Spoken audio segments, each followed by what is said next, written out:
5 seconds.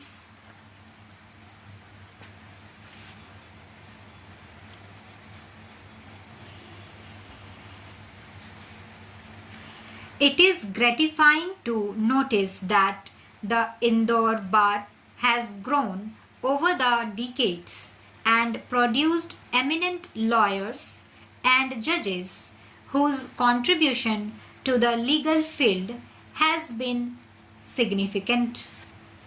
In the mighty freedom struggle that took place prior to independence, the role played by the bar and its leaders in this country is memorable.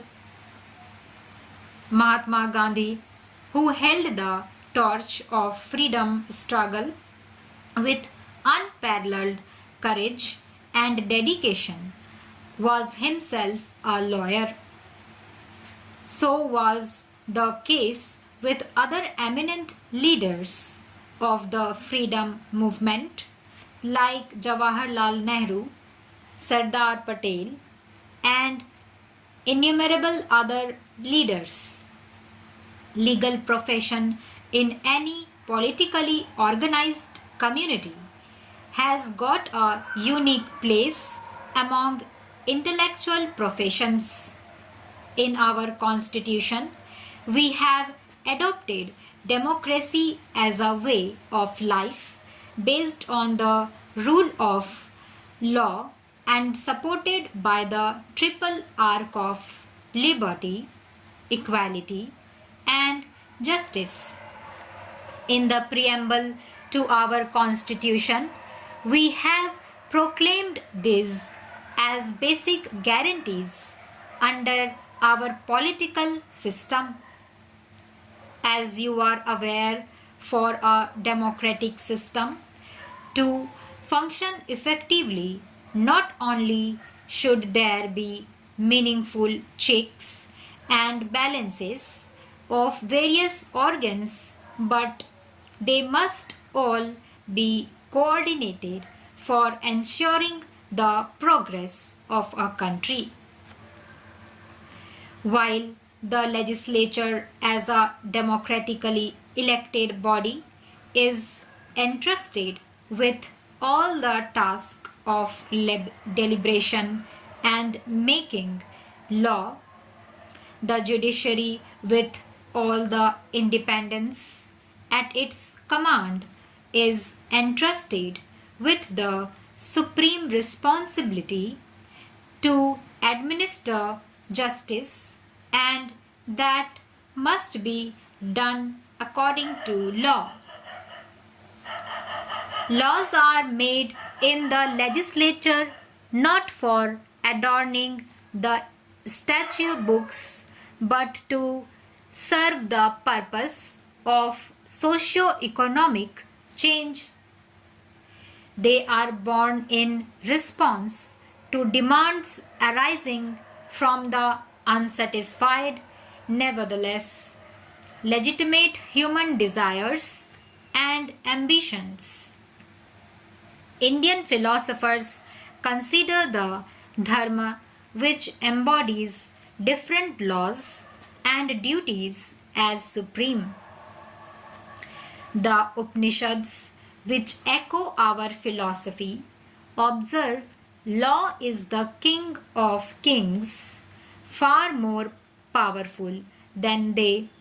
There is nothing higher than law, and by its prowess as by that of the highest monarch in heaven, the will shall prevail over the strong, and justice will triumph. Neither the Constitution nor laws created under the Constitution are ends in themselves. They are created for the purpose of meeting the challenges the society faces in social, economic, and political spheres, as well from time to time. Democracy is always entitled to lean on the power of the Constitution and law for the purpose of bringing about the socio-economic reforms for its poor people, the object being attainment of a welfare state. Even though we have guaranteed freedom of life, liberty, expression, and belief inter alia under our Constitution, we have yet to guarantee freedom to the teeming millions from want and ignorance. In this country, out of over 60 crore people, 80% live in the villages. It is the responsibility of those who consider themselves as the cream of the society to endeavor to ensure that not only the basic human rights of unfortunate millions are protected, preserved, and defended, but also endeavor to improve their economic conditions and life. We have to do everything to assure them that they need not go to sleep with empty stomachs in the night, but they can also wake up in the morning with the prospect of having a happy day for them and their families.